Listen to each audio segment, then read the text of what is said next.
Madame, mademoiselle, monsieur, bonsoir et bienvenue. Jacques Aristide avec vous, ravi de vous retrouver dans le monde aujourd'hui, préenregistré en télétravail en raison du Covid-19. À la une de l'actualité en ce mardi 5 mai 2020.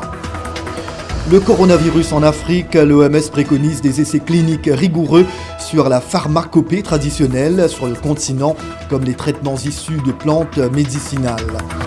Au Burkina Faso, le chef de l'État, Roch-Marc Christian Kaboré, décrète la levée de la quarantaine imposée pour combattre le Covid-19. Le Ghana en fait de même. Au Nigeria, soulagement à Lagos, la ville la plus peuplée d'Afrique à la sortie du confinement. Le déconfinement est également à l'ordre du jour ailleurs dans le monde, comme en Europe, devant le reflux apparent de la pandémie, même si la prudence est toujours de mise, face à une maladie qui a déjà fait plus de 250 000 morts sur la planète.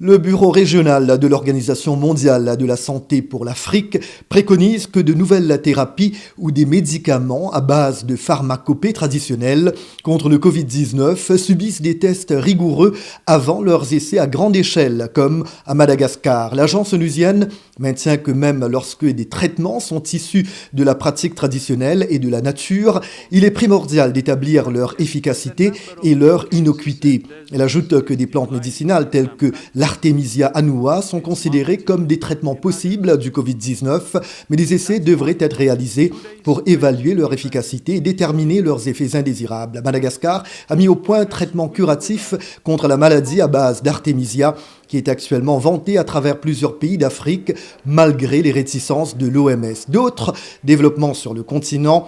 Au Tchad, sur les 117 cas confirmés, une trentaine concernent le personnel soignant, selon l'Ordre national des médecins, qui dénonce un manque de protection des équipes médicales.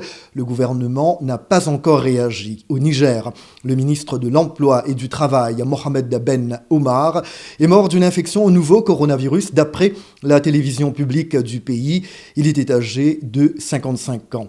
Et en Guinée équatoriale, les autorités font état de 2 nouveaux décès, dont celui d'un Philippin contaminé avec 29 autres employés de la plateforme pétrolière Serpentina exploitée par le groupe américain ExxonMobil au large de ce pays. Avec moins de 2000 morts, l'Afrique demeure peu touchée par la pandémie. Certains pays du continent commencent à alléger leur confinement.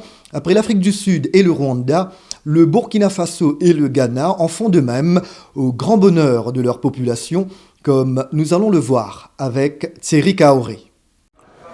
Dispositifs de lavage des mains, prise de température sont entre autres les conditions d'accès au marché central de Ouagadougou. Le maire de la ville, Arma Béondé, dit compter sur le bon respect de ces consignes pour l'ouverture des autres marchés du pays. Nous allons dupliquer la bonne pratique ici dans les autres marchés. Progressivement, je pense qu'avant la fin du mois d'avril, tous les autres marchés, s'ils se mettent au niveau sanitaire préconisé, seront ouverts. La fermeture des marchés a gravement touché l'économie locale et le secteur informel en particulier, qui représente 49% du PIB selon la mairie. Ces commerçants restés à la maison pendant 3 semaines disent avoir perdu beaucoup sur leur chiffre d'affaires. Lorsque le marché était ouvert, nous pouvions réaliser un bénéfice mensuel de 200 000 à 250 000 francs CFA au minimum. Nous avons beaucoup souffert en restant à la maison pendant près de mois. À la maison, nous nous nourrissons et dépensions pendant que nous n'avions rien qui vient, donc c'est une perte. Nous prions pour qu'ils ouvrent complètement le marché ainsi que tous les autres marchés parce que l'ouverture de grands marchés ne fonctionne pas pour nous. Donc, si les autres marchés sont toujours fermés, ce serait un vrai casse-tête pour nous. Au Ghana voisin, le gouvernement a également annoncé lundi 20 avril que les principales villes du pays seront plus accessibles. Depuis le 30 mars, Accra était devenue une ville fantôme. L'impact sur l'économie a été dur pour ses habitants, mais quant à la levée des mesures de confinement, les avis sont partagés. À mon avis, la levée de l'isolement est une bonne idée. Il n'y a pas d'argent pour nourrir la famille et moi-même lorsque nous restons à la maison. Je ne pense pas que ce soit le bon moment pour lever le confinement. Nous souffrons en tant que propriétaires d'entreprises privées, mais je ne pense pas que ce soit le bon moment. Au Ghana, tout comme au Burkina, Le nombre de cas de Covid-19 ne cesse d'augmenter selon le Centre de contrôle des maladies infectieuses. Le président ghanéen dit être confiant quant à la capacité de son gouvernement, mais n'hésitera pas à rétablir les mesures de confinement si nécessaire. Levée de certaines restrictions au Nigeria également et les affaires reprennent. Les rues de Lagos, ville la plus peuplée d'Afrique subsaharienne, grouillent à nouveau de monde depuis hier. Ses habitants se disent soulagés après un confinement d'1 mois qui a asphyxié l'économie nigériane. Un gros plan sur les vendeurs de rue qui survivent grâce à leurs recettes journalières. Yakuba Ouedraougou. Cette rue de Lagos, avec ses vendeuses et clients habituels, fait penser à une vie normale dans la capitale économique du Nigeria. Mais derrière ces rires des commerçantes se cache une dure réalité, la baisse drastique de leurs revenus due aux restrictions du gouvernement qui demande aux gens de rester chez eux pour éviter la propagation du coronavirus. Depuis environ 3 semaines maintenant, pas de nourriture et pas de marché. Regardez mes articles, les gens n'achètent pas d'argent. Hier, je n'avais même pas un naira pour manger. Même actuellement, je veux boire de l'eau, mais je n'ai pas d'argent pour en acheter. Je veux que le président nous donne de l'argent. Les mesures de confinement se sont avérées difficiles pour beaucoup de Nigérians dans un pays où près de la moitié des 200 millions d'habitants vivent dans la pauvreté. Et leur calvaire, qui a commencé le 30 mars, date des débuts du confinement pour 2 semaines, est loin d'être terminé. Le président Muhammadu Buhari l'a prolongé pour 2 autres semaines. Les tenants de petits commerces ne savent plus comment se nourrir. Là où je vis, c'est très difficile pour les gens de manger. La plupart du temps, nous voyons nos voisins sortir pour nous demander de la nourriture, s'il y a quelque chose pour eux, pour qu'ils se mettent sous la dent. Certaines personnes ne mangent qu'1 fois par jour, ce qui est très mauvais. La plupart d'entre elles sont commerçantes. Elles vendent tous les jours pour survivre. Elles n'ont pas d'argent qu'elles ont économisé pour dépenser. Le gouvernement se dit conscient des difficultés rencontrées, en particulier par ceux qui gagnent un salaire quotidien. Il a pris une série de mesures de soutien pour soulager leurs douleurs financières. Pas assez pour empêcher les affamés de s'adonner à la criminalité. D'après la police, près de 200 suspects ont été arrêtés pendant les heures du couvre-feu à Lagos et Ogun. Blessing a été l'une de leurs victimes. Ils vont chez les gens. On m'a volé pendant que je sortais. J'étais devant chez moi. Mais maintenant, les voleurs entrent par effraction dans les maisons pour voler à cause du coronavirus. Ils ne faisaient pas irruption dans les maisons, encore moins dans les zones sécurisées. Je vais au marché depuis que je suis née. Ma mère a plus de 60 ans. Elle vend dans ce marché. On ne l'a jamais volé avant. Le Nigeria est considéré comme très vulnérable à la propagation du virus en raison de la faiblesse de son système de santé et de sa forte densité de population. Dans le monde, plus d'1/4 de million de personnes ont succombé au nouveau coronavirus depuis son apparition en décembre dernier en Chine, mais le reflux apparent de la pandémie incite de plus en plus de pays, en particulier en Europe, à alléger les restrictions imposées aux populations, avec néanmoins le maintien des gestes barrières et de nouvelles contraintes comme l'obligation du port du masque dans les transports en commun, voire les boutiques et lieux publics, pour éviter une seconde vague de contamination. Les parcs ont rouvert en Italie, des lieux de culte et des musées. On fait de même en Allemagne, d'après la présidente de la Commission européenne, Ursula von der Leyen. La découverte d'un vaccin est la meilleure chance collective de vaincre le virus. Un téléthon planétaire a permis de lever 7,4 milliards d'euros pour financer la recherche sur un vaccin. Aux États-Unis également, certains États ont décidé de lever le confinement. Le bilan quotidien des morts est le plus bas depuis début avril, mais c'est le pays le plus touché au monde, avec plus de 68 000 morts à ce jour. Le bilan pourrait dépasser les 100 000 décès dès le mois de juin, d'après des modèles épidémiologiques qui ne prédisent pas d'arrêt soudain des contagions pendant l'été. La Californie, premier État américain à avoir décrété le confinement, va commencer à assouplir certaines mesures à la fin de la semaine, indique le gouverneur Gavin Newsom. La Food and Drug Administration, l'autorité en charge du contrôle des aliments et des médicaments aux États-Unis, a autorisé l'utilisation d'un remède appelé Remdesivir pour traiter les malades du nouveau coronavirus. L'annonce a été faite par le président Donald Trump. Patsy Widakuswara, correspondante de la VOA à la Maison-Blanche, s'est penchée sur le sujet. Reportage relaté par Didi Diko. Le remdesivir est un médicament antiviral expérimental à large spectre fabriqué par la société pharmaceutique américaine Gilead qui l'avait développé pour traiter les patients du virus Ebola. Le président Donald Trump a annoncé que la FDA, l'autorité en charge du contrôle des médicaments, a approuvé l'utilisation d'urgence de ce remède pour traiter le Covid-19. C'est vraiment une situation très prometteuse. Nous avons travaillé avec les équipes de la FDA, des NIH et celles de Gilead pour rendre possible ce partenariat public-privé très rapidement.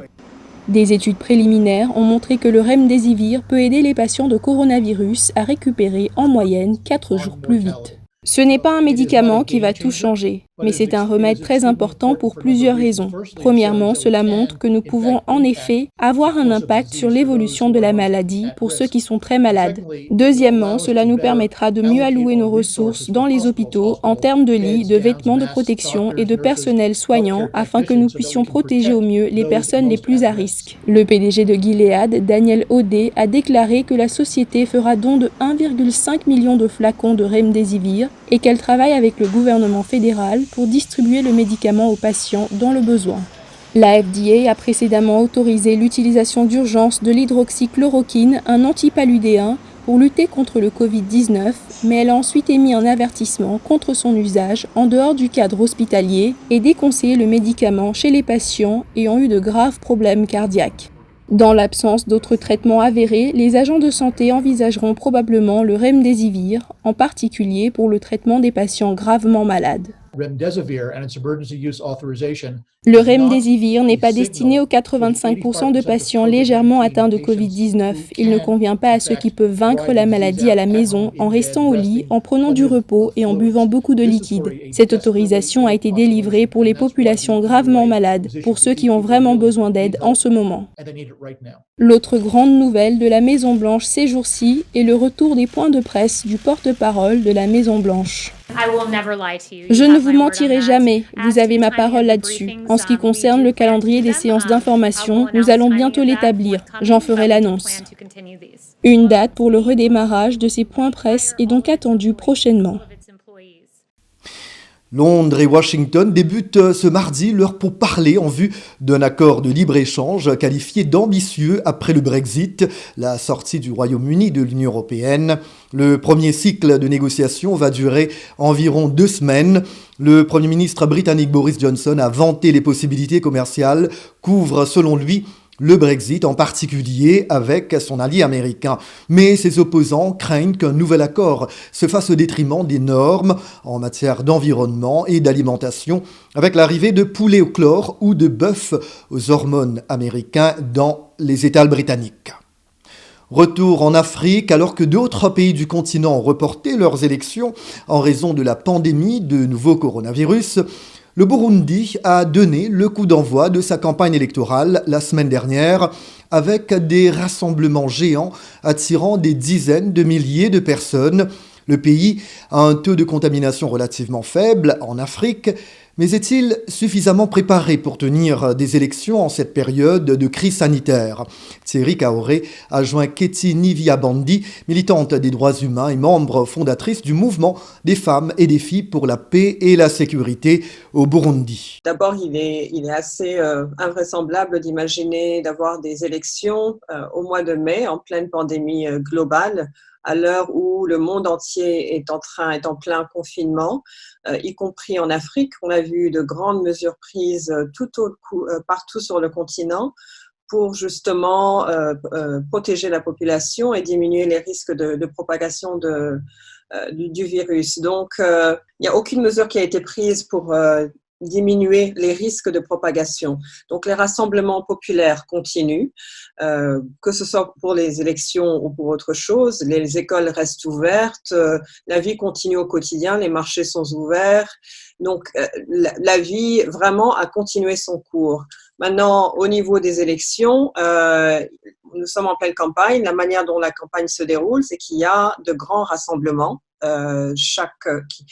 pour chaque candidat, qui amène énormément de personnes, des centaines, parfois des milliers de gens, avec des risques énormes évidemment de propagation du virus. Et le Burundi n'a, à ma connaissance, qu'à peu près 50 lits équipés de ventilateurs pour le moment. Il y a un test de dépistage, mais très peu de laborantins. Il me semble à peu près juste 3 laborantins qui sont en mesure d'effectuer ces tests. Si le virus venait à se propager davantage, pour le moment, on en est encore, je pense, à 15 cas, mais s'il venait à se propager davantage, ce serait une véritable catastrophe sanitaire, ça c'est clair. N'allez nulle part ailleurs, Le Monde aujourd'hui revient dans quelques petits instants.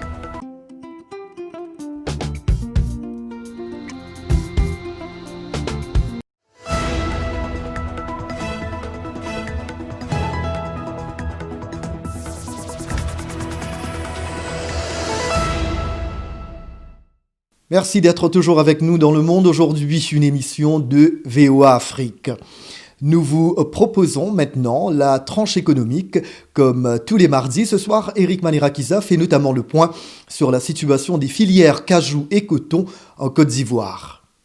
Le Conseil coton en arcade de CCA ivoirien indique que les filières noix de cajou et coton de Côte d'Ivoire vont perdre en 2020 l'équivalent de 500 millions de dollars de recettes d'exportation à cause du coronavirus. Abidjan est confronté à l'absence de clients, de contrats et un manque de financement pour les acheteurs.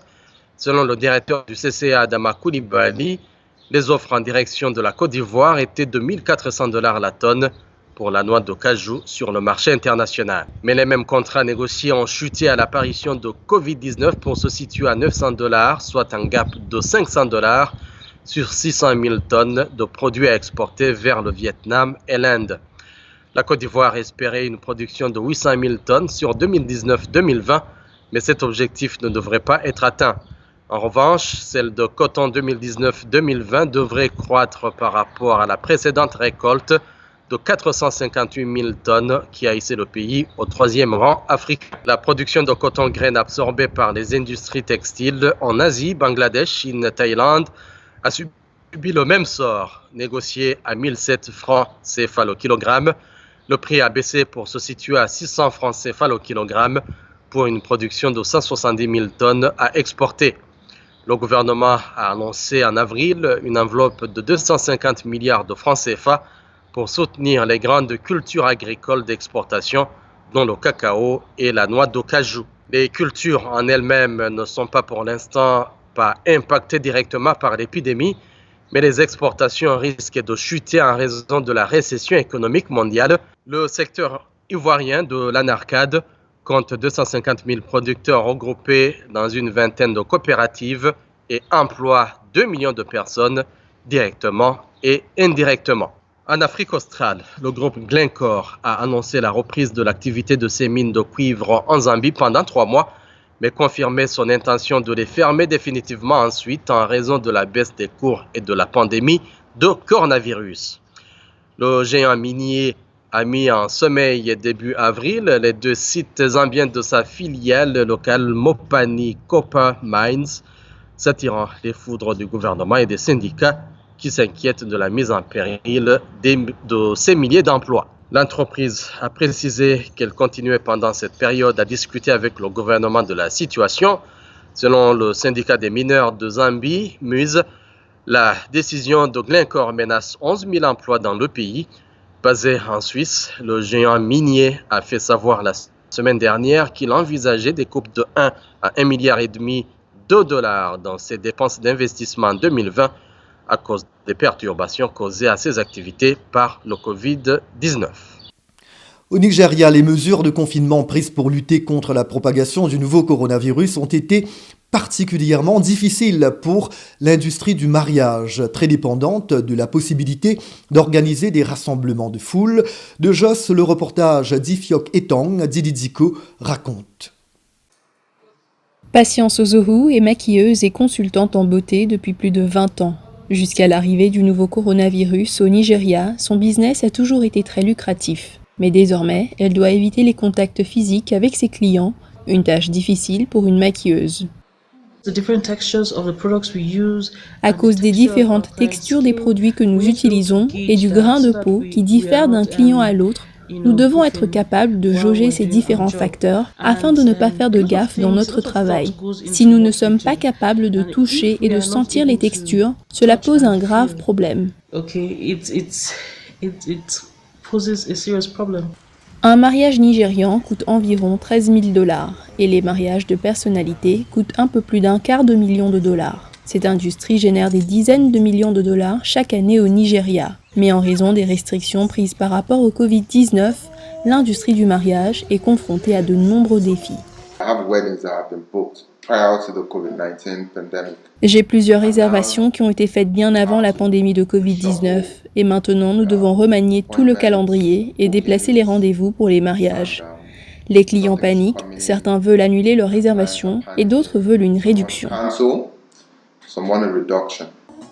La plupart des mariages au Nigeria sont publics et accueillent de larges foules. Mais avec l'interdiction des rassemblements de plus de 50 personnes, de nombreux couples ont dû annuler leurs plans.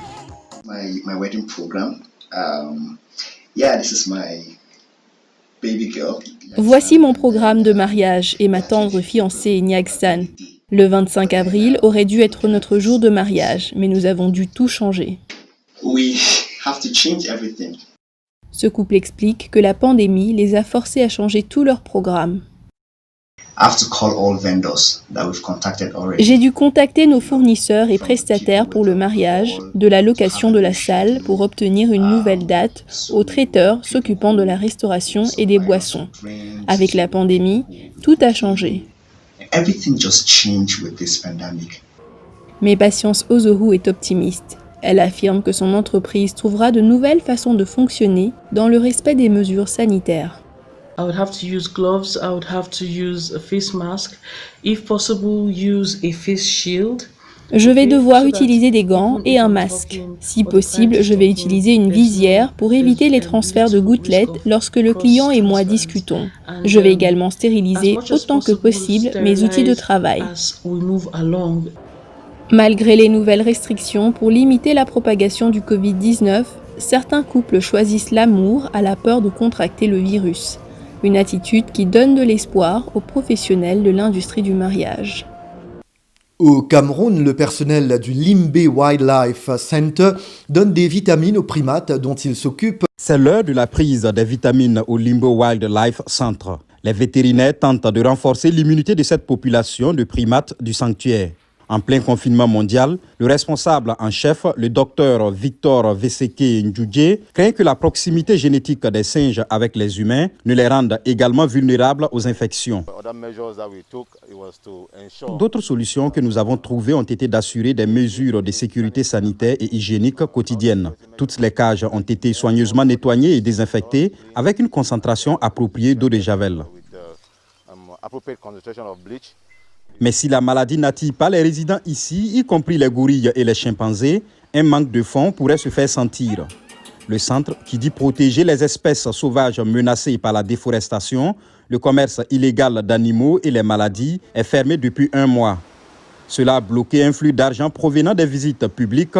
Les dons internationaux ont également tari, explique Guillaume Lefloïc, directeur de l'ONG Prandilus. Nous avons déjà perdu 100 000 $. Cela signifie que les donateurs venant des États-Unis et principalement d'Europe ont gelé leurs dons parce qu'ils sont en difficulté. Eux-mêmes comptent sur le profit et la situation économique est si difficile qu'ils ont dû arrêter pour pouvoir continuer à payer leur propre personnel, comme dans les eaux par exemple. C'est donc la moitié de notre budget qui est perdu. Les revenus de la réserve permettent de payer le personnel, la nourriture des animaux et couvrent le coût des opérations de sauvetage et des programmes de réhabilitation. Le FLOIC affirme qu'ils ont assez de ressources pour tenir pendant 3 mois. Après cela, si rien ne vient du gouvernement, du public ou des donateurs, le parc devra licencier du personnel et trouver une autre solution pour les animaux, dit-il. Moins de 40 personnes travaillent dans ce parc qui abrite 455 primates, dont 15 gorilles et 43 chimpanzés. L'Afrique du Sud est le pays le plus touché par le nouveau coronavirus en Afrique, mais le club de football Amajananda continue de s'entraîner dans la banlieue d'Alexandra, un township surpeuplé de Johannesburg. L'entraîneur veut s'assurer que ses jeunes joueurs ne tombent pas dans des habitudes malsaines avant la reprise du championnat. Yacouba Ouedraogo. Cette vue aérienne d'une ruelle escarpée de la banlieue d'Alexandra à Johannesburg offre un spectacle ne pas censé être vu en cette période de confinement strict décrété par le gouvernement sud-africain. Joueurs du club de football d'Amajananda et quelques curieux s'exercent dans cet espace très réduit qui n'offre pas assez de possibilités de mouvement. Il faut alors multiplier les allées et venues et intensifier les exercices pour atteindre un niveau optimal de préparation physique.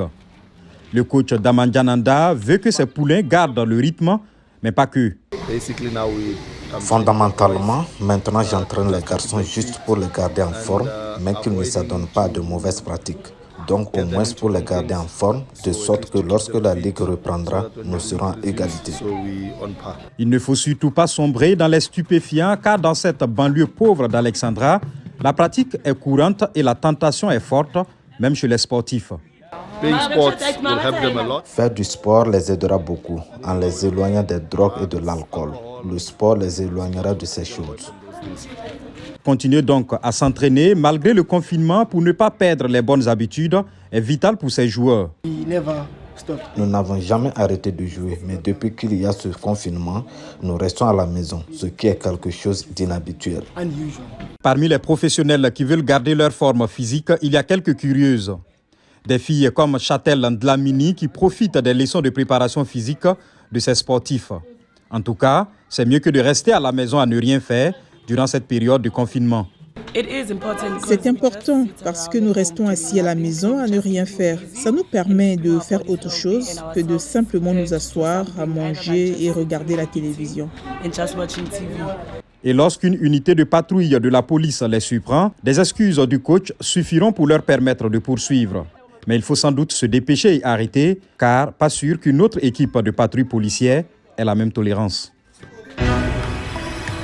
Et voilà, c'est ici que nous allons clore le monde aujourd'hui. Un grand merci à vous d'avoir été des nôtres ce soir.